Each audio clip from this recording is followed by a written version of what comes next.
در مورد بله زنایی که با شوهرای خود مشکل دارن، علامه بله عزیز، و اینا شوهراشون حاضر نیست که خانماشون طلاق بده، با اون بله که خانم ها اینا نفقه از شوهر خود دریافت نمیکنند، 2 سال 3 سال از هم بله جدا هستن. حالا شما انشالله یک چند حدیثی در این مورد بگوین که در چی صورت یک زن میتونه از شوهرش بدونی که رضایتش باشه طلاق بگیره، یا در چه شرایطی ببین میتونه؟ برادر بزرگوار من، این طلاق زن در اروپا از لحاظ قانونی با خود زن نیست، نه با خود شوهرم نیست. این طلاق با دولت. باید زن و شوهر هر دوشون مراجعه بکنن به محکمه طلاق صادر میکنن. در اسلام طلاق به 2 صورته. یک، طلاق مرد میتونه طلاق بده. دوم این که زن میتونه مطالبه طلاق بکنه و شوهر رو راضی کنه طلاق بده، یا این که یک کسی که راوی احادیث اهل بیت علیهم السلام باشد، او بعد از این که تحقیق میکنه میتونه طلاق این 2 فرد را صادر بکنه. مجتهدین نمیتونن بکنن.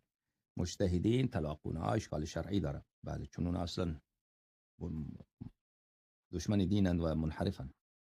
ولذا در این 2 صورت میشه. یعنی یک راهش اینه که زن مثلا شوهرش رو راضی بکنه، یک مقدار پول بده، یک هر طوری که میتونه شوهر طلاقش بده، یا این که اگر نمیتونه پیش یک کسی که راوی احادیث اهل بیت علیهم السلام باشه مراجعه بکنه، شرایطش رو بیان بکنه و او هم طوری باشه که مثلا بتونه با شوهرش صحبت کنه، یک تحقیقی بکنه که خب زنا دروغ زیاد میگن دیگه. این که نیست که راست باشه. شوهر اگر طلاق نمیده، شاید شوهر حق به جانبه، یک حرفی داره و این کار سختیه. باید بله، راهش اینه دیگر. راه دیگر شرعاً، راه دیگر من سراغ ندارم.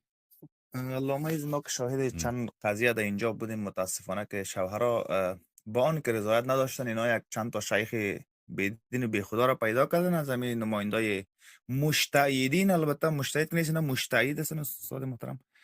و اینا بدونی که شوهراشون رضایت داشته باشه از اونا طلاق گرفت. البته مطلبش که اینجا بود که اینا نفقه نمی گرفت از شوهر، 2 3 سال بیشتر هم بود از اونا جدا بود، ولی شوهرش با اونم میگفت من میخوایم با خانم یک جا زندگی کنم، و اینا طلاق غیابی گرفتن و با کسای دیگه ازدواج طلاق کردن. الان غیابی اینا درسته، طلاق غیابی میشه در شرع انجام داد.